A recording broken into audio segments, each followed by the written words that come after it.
TJ, Marcus is constantly giving the O-line credit for what he's been able to do. Do you guys, does he express that a lot to you guys, and how proud are you guys of him?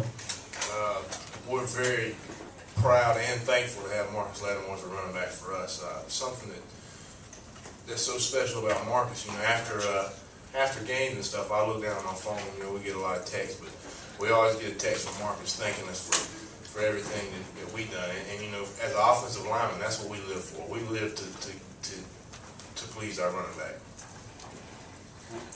TJ, last 4 games, you're 2-2 against Vandy, 3-0 so far this year, but it's Vandy.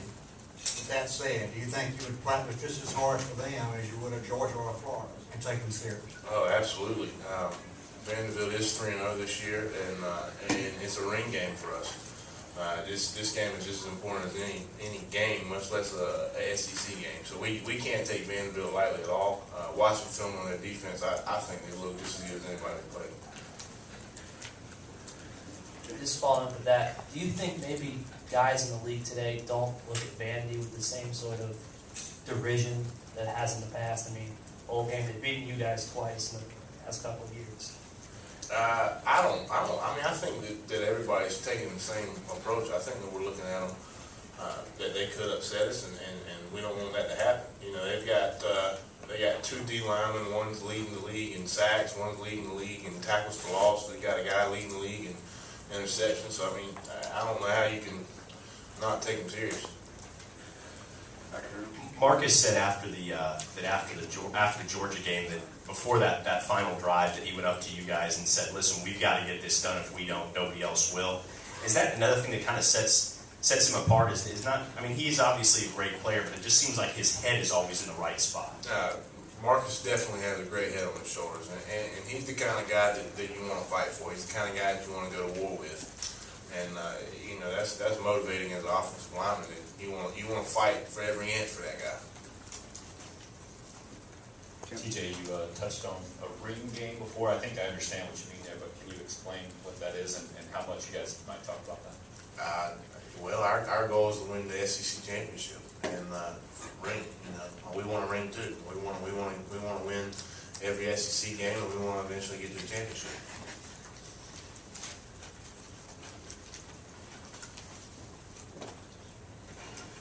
TJ, you've had to come from behind in your 3 first games.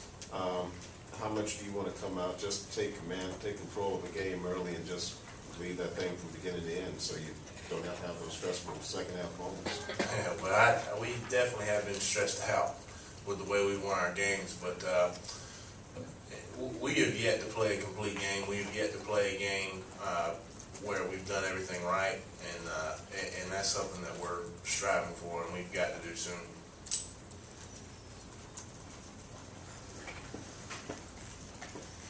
What's been the biggest difference in the performance of the offensive line this year as opposed to last?